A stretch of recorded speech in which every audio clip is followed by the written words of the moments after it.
Donc un tour sur les paramètres, dans les paramètres, avec le Wi-Fi. Donc ici je l'ai désactivé, mais je pourrais l'activer, je n'en ai pas besoin puisque je suis raccordé en, comment dirais-je, avec la connexion Ethernet. Le Bluetooth est activé. Ici on trouvera ce qu'il est nécessaire de régler pour l'Open WRT Settings, à savoir l'utilisation de la box comme un media center. Miracast permet de communiquer avec par exemple un smartphone ou une tablette directement sans câble.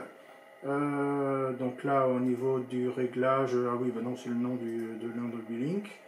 Et puis là le DLNA, DMR, Enable DLNA, DMR.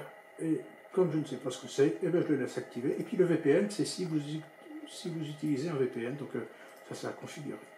Alors l'accueil, bon bah l'accueil c'est ça. Alors concernant l'accueil, j'ai désinstallé Lighthome parce qu'il me posait des problèmes.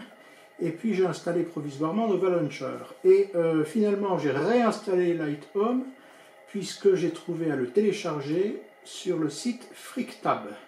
Et donc maintenant ça se passe bien. Donc il n'y a plus de plantage. J'étais bien embêté au début de la review avec ça. Alors au niveau de l'affichage, on est ici normalement donc en 4K, en 3840 par 2160 à 60 Hz.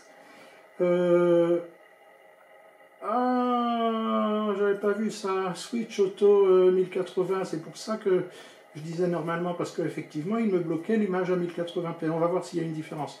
Au niveau de l'affiche de la lumière, luminosité, donc on peut varier ici, même si au niveau de la luminosité, moi j'aime bien ce que j'avais avant. Donc je ne sais plus à combien j'étais, du coup c'est ridicule, j'étais à 25 probablement. Position de l'écran, etc. Bon bref, Android 6, hein. Stockage USB, ça c'est intéressant. Alors, étant donné que c'est une version avec 16 Go de stockage, on en a déjà quasiment 12 d'utilisés. Donc heureusement qu'on a un SSD à côté.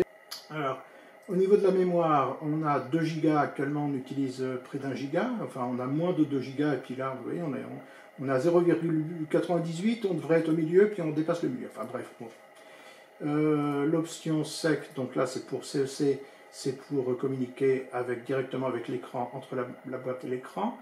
Localisation, sécurité, avec dès l'ouverture, du moins dès le démarrage, la case source inconnue cochée. Ça c'est intéressant, notamment lorsqu'on veut utiliser quelque chose comme Aptoid notamment.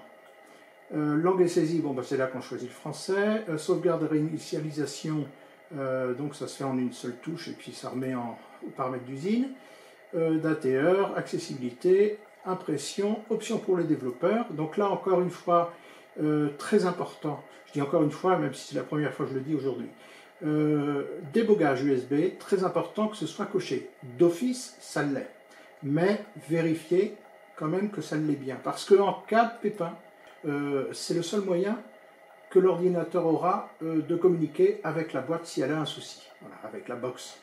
Bon, même si, franchement, sauf si on est un gros dur et puis qu'on essaye de tout un tas de firmware, mais bon, de toute façon, si on essaye tout un tas de firmware, on sait que cette fonction-là doit être activée. Donc, debug USB. Donc là, on revient très rapidement sur numéro de build. Bon, bah là, c'est la 1.05.